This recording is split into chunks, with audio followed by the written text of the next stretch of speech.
Yo, what's going on, snipers, and welcome back to our Dallas Stars franchise mode here in NHL 20. So in last episode we started up the season simulation, and as you can see so far we are first in our division with a 23-14-3 record. And yeah, we've been pretty solid in terms of getting goals and all that stuff from like abundance of players, but our goaltending hasn't been the greatest. And I was asking in last episode if you guys want to suggest any trades to do so, and nobody commented, and I did not actually think of any trades, and I looked just recently for some potential deals. Unfortunately, there was nothing I wanted to do. So at the moment, we're not going to make a trade, but we might still look right at the trade deadline just in case there is a deal we want to make. So yeah, let's continue the simulation up till the deadline, and then we'll take a look and see if there's any potential deals we could swing if we want to make a trade or two, depending on how we play in this month of January and the month of February.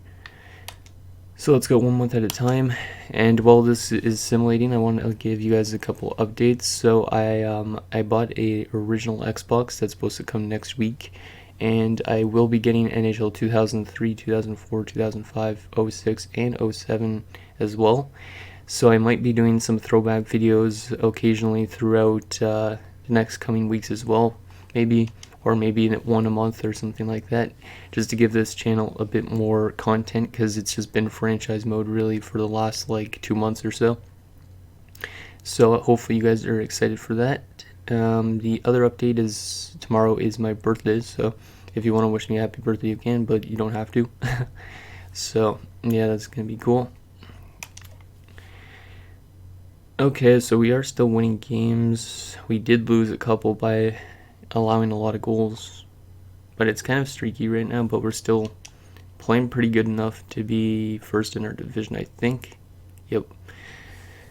Like, if we could just maintain what we're doing right now, I think we should be the best team in our division, and we should be a playoff team. But we do have an injury, and it's to Russ Courtnall. He has injured his knee till the 28th, so that's not too long term, I think. That's only like a week, and there's not a lot of games after these next two, I think, because of the All-Star break, even though there's no All-Star game. So let's go replace player. Yeah, there's no games really after this, so he's only missing like one game pretty much. And he is back in the lineup already, which is good, because I think he was leading us in points at that like halfway point of the season. So there you go. Back into the lineup, and we have a 28-20-4 record at February the 1st, so we are 25 days away from the deadline. I don't know still if we're going to make any moves. I don't feel like we need to. Like, we're not scoring a whole lot of goals, or like we're not getting a lot of points. Well, we are in a way because of its like depth scoring, like everybody on the team is contributing, but at the same time we're not having one of those guys that are over point per game, because Trent Klatt is leading us with 41 points, which is really weird because he's never led us in points before. And we are currently first in our division by 2 points. The worst playoff team is only 4 points below us in our division. And in the other division, it is a 9-point differential. So we're in a pretty good spot at the moment, I think. So we're going to continue simulating up till the deadline. And if for some reason we drop off a cliff and we're somehow out of the playoff spot, I might make a deal. But if not, I don't think this team needs to really make much of a trade. Like, we have a problem with keeping the puck out of our net, it seems like, but I don't really see any room for improvement on our defensive core, so, and I don't really want to give up any picks. So there is a trade. So Calgary has acquired Jokela, a third, a fourth, and a seventh for a third, and Musel in a fourth. So a lot of picks, and Frederick Musel, and or no, Frantisek Musel, not Frederick, and some Jokela prospect. Okay, so Calgary might be going through a bit of a rough stage. Tough load a veteran like Musel, who's been there since year number 1. So we're getting losses in all types of matters. That was actually our first OT loss of the season, that one against Chicago. So that's kind of an interesting statistic there, and we are kind of struggling lately. This is an interesting trade offer. A second and a fifth for a third, and Darren Rumble. No, I don't really need another depth defender, because we do have at the moment Doug Howda, who should be a pretty solid one if he needs to be. And I'm not trading Martinson. Martinson's probably going to be in the NHL lineup next season, I think, because he is playing pretty good down there in the AHL, like I was checking, and he was close to point per game. So this is a pretty big trade. So Washington acquires Jeff Sanderson and Christian Wolanin's dad, which is Craig Wolanin, and a fourth for 2 firsts. So it looks like the Islanders are going through a rebuild. Yeah, they definitely are. I just saw their record. Only 16 wins so far on the year. But our team is really struggling this month, so we might have to make a deal. I just don't know what to do. So Anaheim has acquired Loktionov and Hoyle, so 2 player prospects for LeBeau and for Dano. We're getting offered Sylvain Lefebvre, but he's got 4 years left, which is a bit too steep for me. Even though there's like no salary cap. There's another trade, and this one's a pretty big one as well. So Hartford has acquired Emmerich, who's a 72 overall prospect, and a first-round pick for Ted Donato, who's up to an 87 because he's been playing pretty solid, and Sean Van Allen, who head to Russia. Interesting.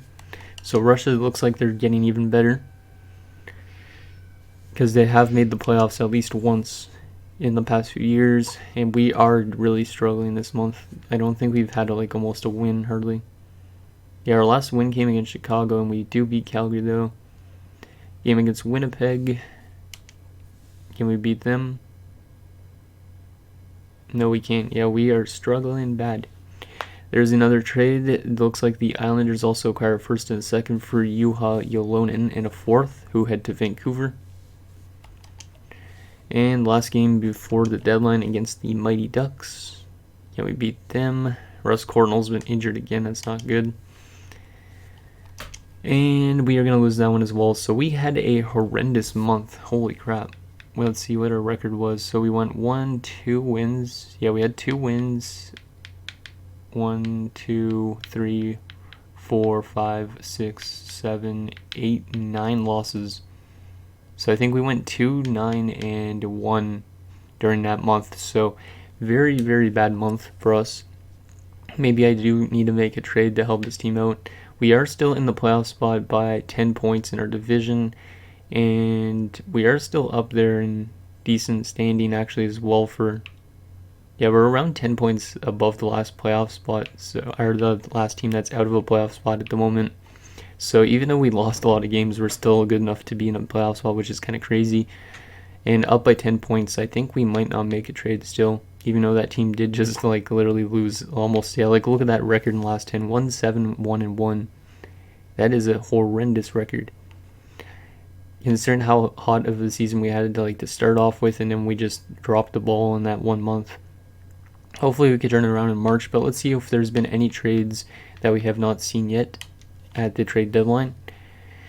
And then we will continue the simulation, I think, because I don't want to make really any trades at the moment. So the Devils have acquired Duduk and Jablonski from San Jose in exchange for some goalie prospect and 2 fourths. That's Corbin Knight, but St. Louis gets Yuri Korpisalo and Uli Heimer. Anybody else? Dirk Graham, I think that is, and Joseph Blandisi head to New York for, what was it, a 3rd and 4th. There's the big one, Ted Donato. That's probably the biggest deal, I would assume. But that Sanderson one also is pretty big. And yeah, that was not a very busy trade deadline, okay.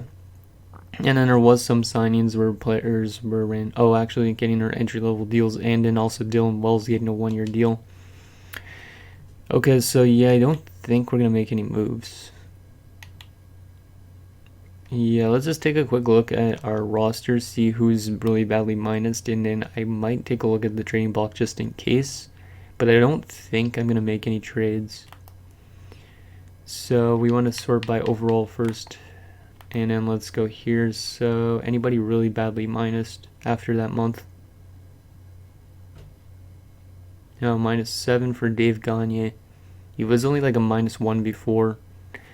So he might be, yeah, he's probably dropping off a bit. So maybe that's why. And Matvichuk's now a -16. He was only a -2 when we started this episode.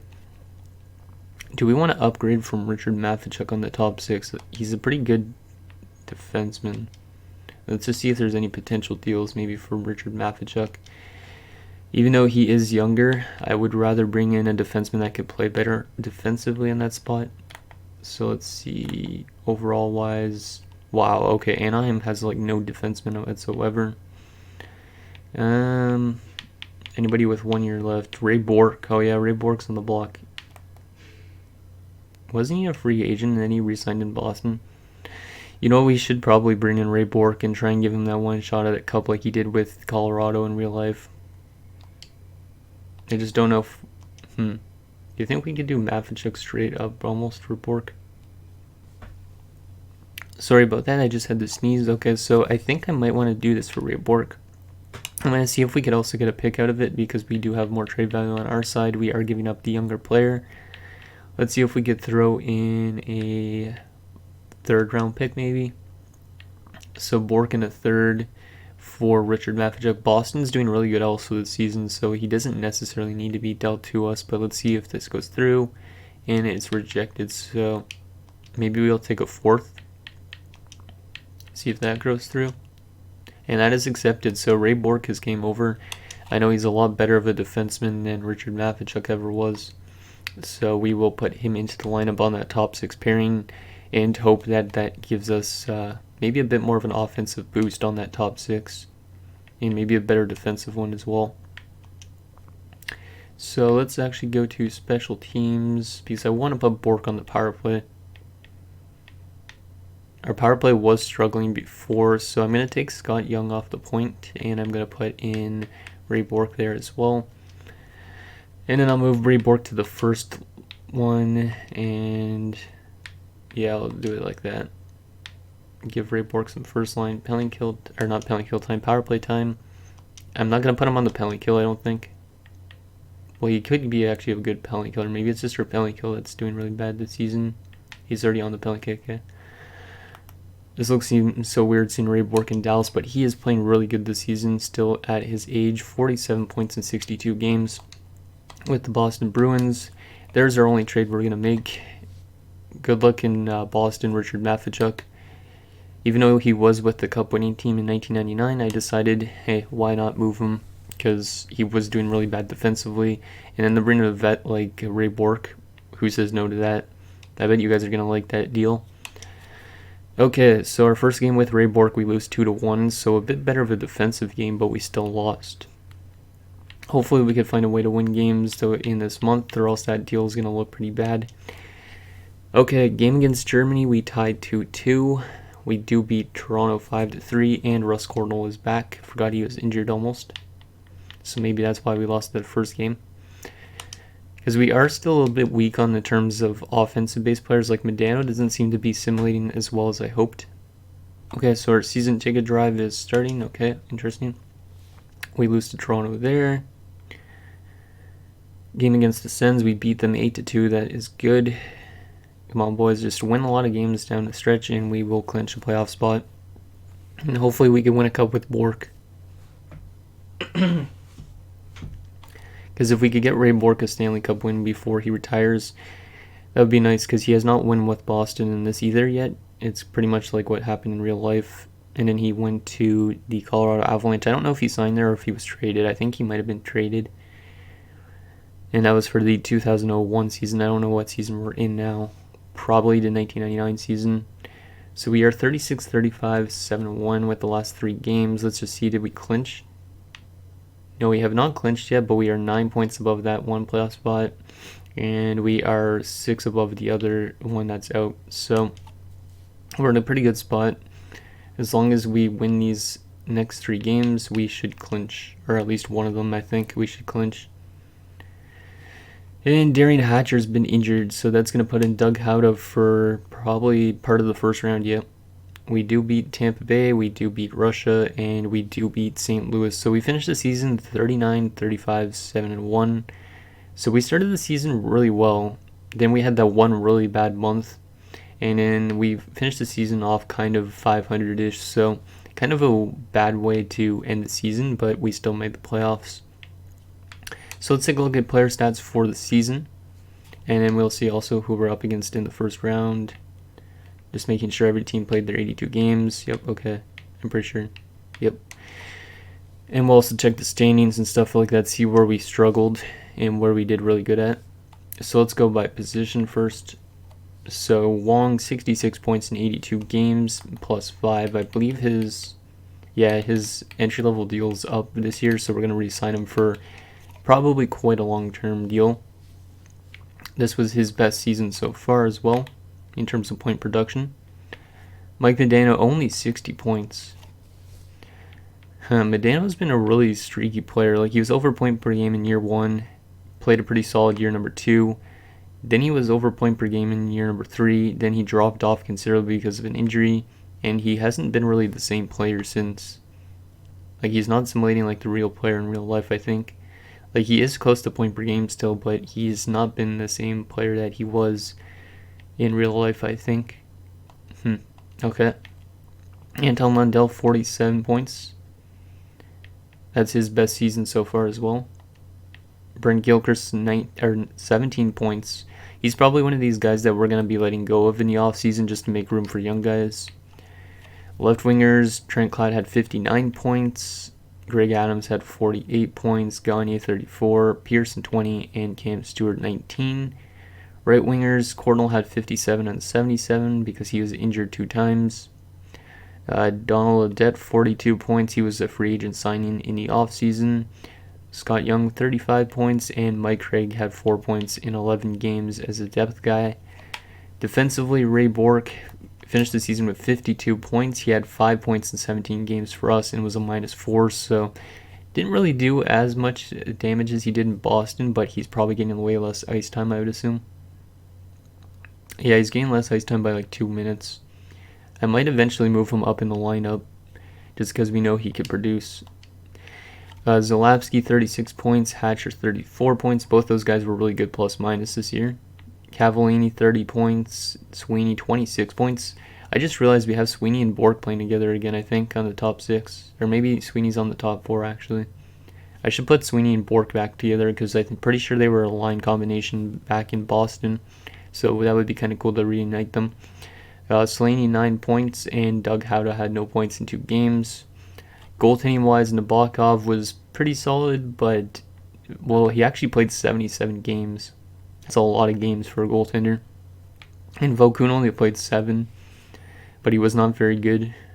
So yeah, Nabokov might be a bit tired. I don't know why he's getting so much playing time over Vokun, because Vokun's like an 82.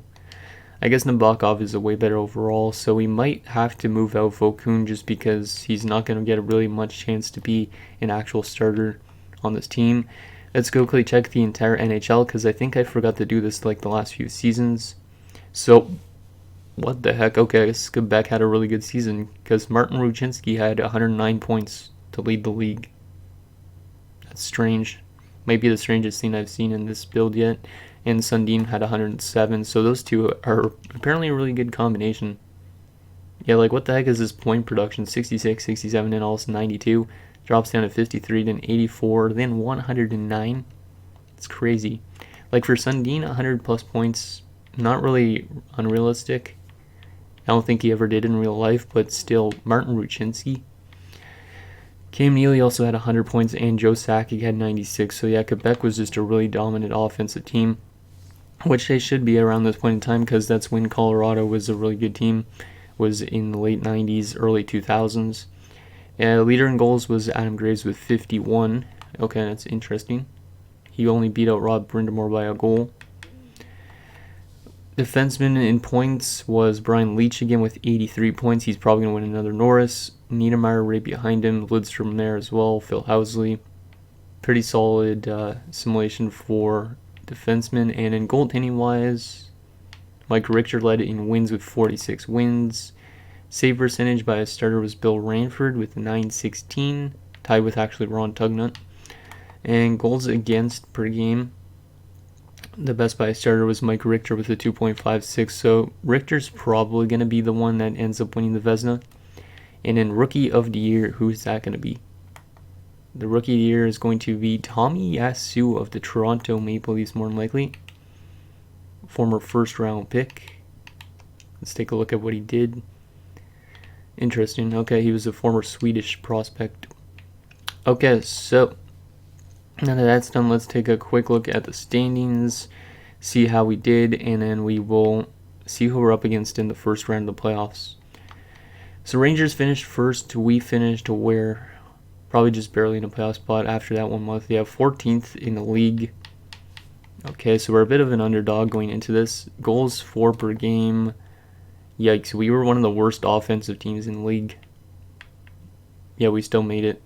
2.93 per game, only 244. And goals against per game was higher than our goals for. So we allowed just one more goal than goals against, or goals for. So we were kind of an interesting team this year. It's probably that 1 month that screwed us over. In terms of power play percentage, where were we? I'm pretty sure we were pretty bad at the halfway point. I haven't even seen it yet. Yeah, we were one of the worst power play teams at 13.9, and our penalty kill was one of the worst as well. So we were pretty much bad at everything, yet we still made the playoffs. So if we're bad at everything, maybe we could be the cheese team that wins the Stanley Cup, because I don't know how we're in the playoffs with all those kind of stats, like allowing one more goal than goals for, and then also like all that other stuff like the power play and the penalty kill. It just doesn't make sense.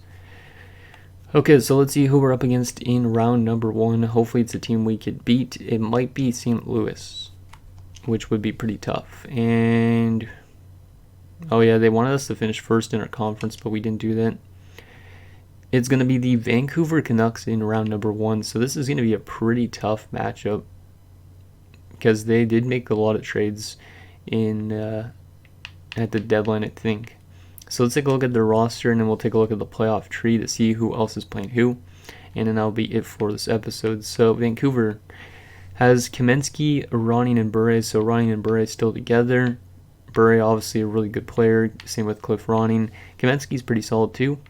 Second line, Shane Corson's over there. Jimmy Carson and Steve Larmer. So Carson stayed, and Corson was picked up from Edmonton. Steve Larmer was picked up from the Rangers. Third line, Pat Verbeek, former Hartford Whaler, with Murray Craven and Martin Gelinas, so a bit of a grindy line there. And fourth line, Kimelev, former Buffalo Sabre, with Claude Lapointe and Mikhail Anderson. So overall-wise, this is a pretty good team. Center-wise, everybody is really good. And then wing-wise, Larmer's a bit weak there, but he is still a good veteran scorer, I'm pretty sure. So a decent offensive team, and then defensively they have Hedican and Brown, Lume and Sliger, Curvers and Yanni. So they kept 4 of their 6 defensemen that they had in the Stanley Cup Finals in 1994, I'm pretty sure. And then goalie-wise, they still have Kirk McLean, who's dropping off a lot, and Mark Fitzpatrick, former Florida Panther. As for scratch players, they have Ilya Biakin and Kelly Miller. So overall-wise, they're a pretty good team. I don't know if they're better than us, or well, they probably are better than us, I would assume, in how they simulated, but we're gonna have to shut down Bure, which is gonna be pretty much the big task of the series. Okay, let's quickly just take a look at who is playing who, and then that'll be it for this video. So Dallas is taking on the Vancouver Canucks. Yes, that's our series. LA and Sweden, so Sweden's made the playoffs. I think that's one of their first times. St. Louis playing Anaheim, who made the playoffs for one of their first times as well, I think. And in Detroit and Chicago. As for the Eastern Conference, you got the Rangers and the Flyers, Finland and Tampa Bay. So Tampa Bay's made the playoffs for the first time, I think, as well, and Finland has made it. Quebec and Montreal, and Pittsburgh and Buffalo. So anyways, guys, that's going to do it for this episode of our Dallas Stars franchise mode. So in next episode, we will take it to round 1 against the Canucks, where we hope to be the cheese team and eventually move on and maybe get a chance to go to the Stanley Cup Finals. So let me know what you guys think, and I'll see you guys next time.